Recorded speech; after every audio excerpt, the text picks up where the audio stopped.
गुरु दक्षिणा मांगिए गुरुदेव। गुरु दक्षिणा क्या मांगू मैं तुमसे कर्ण? सब कुछ तो मैंने तुमसे ले लिया है, अब तो कुछ तुम्हें देना चाहता हूं।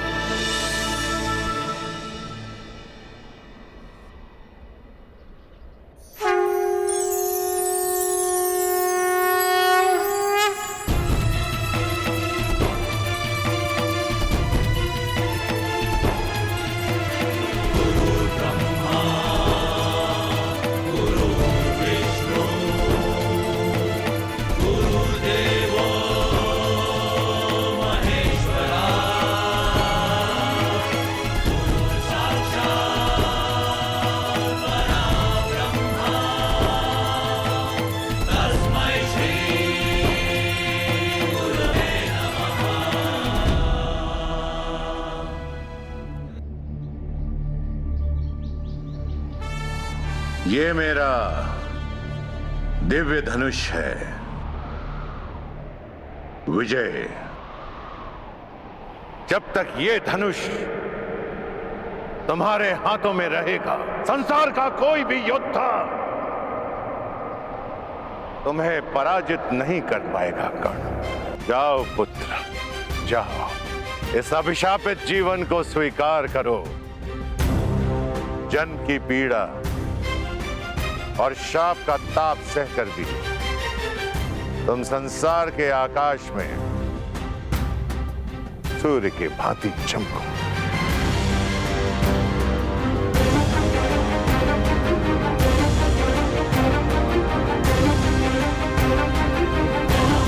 माता की मार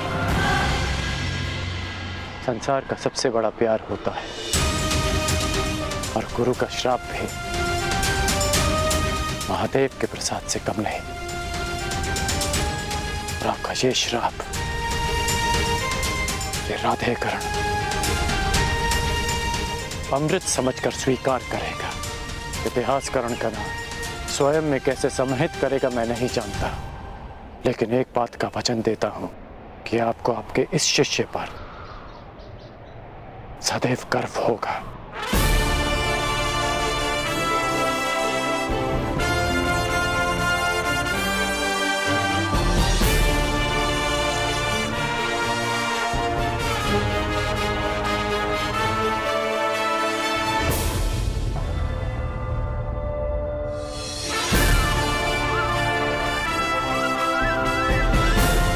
आज से मेरा नया जीवन प्रारंभ होता है।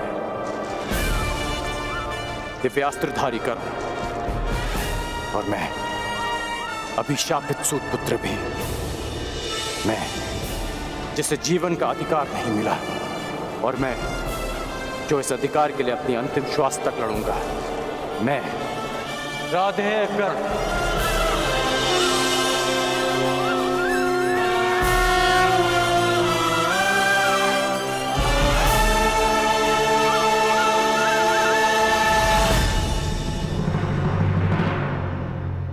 परशुराम शिष्य, हस्तिनापुर के राजगुरु, महायोद्धा, प्रतापी आचार्य द्रोण पधार रहे हैं।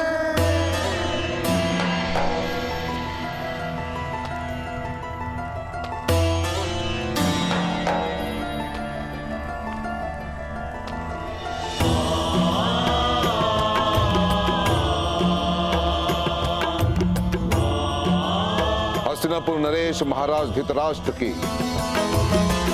जय हो।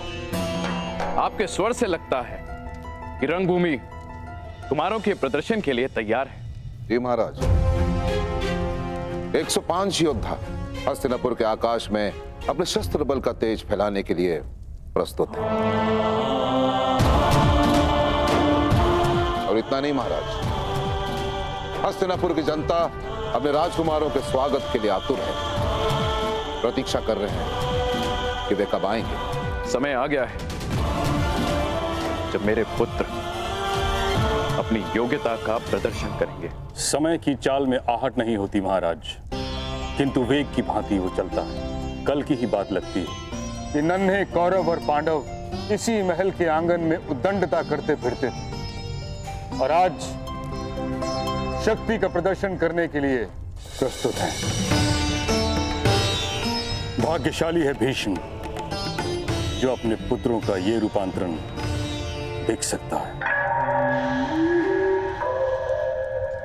सौभाग्यशाली तो हस्तिनापुर है ताचरी, जिसे आपकी छत्र छाया मिली।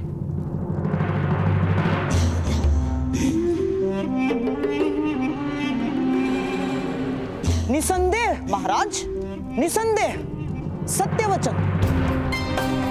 जिस राज्य के महाबली भीष्म और महाधनुर्धर द्रोण जैसे स्तंभ हो, वो राज्य सौभाग्यशाली होगा ही। और मुझे पूर्ण विश्वास है कि राजकुमारों का यह प्रदर्शन निश्चित रूप से हस्तिनापुर को गर्वित करेगा। आनंद दुगना हो सकता है महाराज, यदि क्या शकुनी? महाराज, चपल धनुर्धर वो है जो एक बाण से 2 लक्ष्य साधे, और चतुर राजनेता वो है जो एक ही आयोजन से 2 प्रयोजन सिद्ध करे। आपका तात्पर्य क्या है गंधार नरेश? यही कि क्यों न इस प्रदर्शन को एक मैत्रीपूर्ण प्रतियोगिता का रूप दे दिया जाए, और कल की रंगभूमि में जो विजेता होगा उसे क्यों न युवराज घोषित कर दिया जाए महाराज।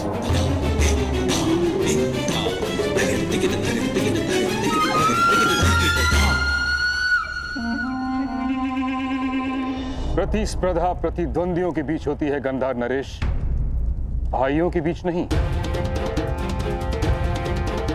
इस प्रदर्शन का लक्ष्य है राजकुमारों की क्षमता को परखना, युवराज का चयन नहीं। मैं तो केवल एक सुझाव दे रहा था महामहिम, और यदि मैं भूल नहीं रहा, यदि मुझे विस्मरण नहीं हुआ है, तो स्वयं आपने ही महाराज को वचन दिया था। जिस दिन दोनों राजकुमारों ने सामर्थ्य और ज्ञान प्राप्त कर लिया, उस दिन होगी प्रतिस्पर्धा, और उनकी क्षमता के आधार पर हस्तिनापुर अपना नया राजा नियुक्त करेगा। अब जब महागुरु द्रोण ने घोषणा कर ही दी है कि 105 राजकुमारों का प्रशिक्षण पूर्ण हो गया है, तो क्यों हस्तिनापुर को युवराज सुख से वंचित रखा जाए?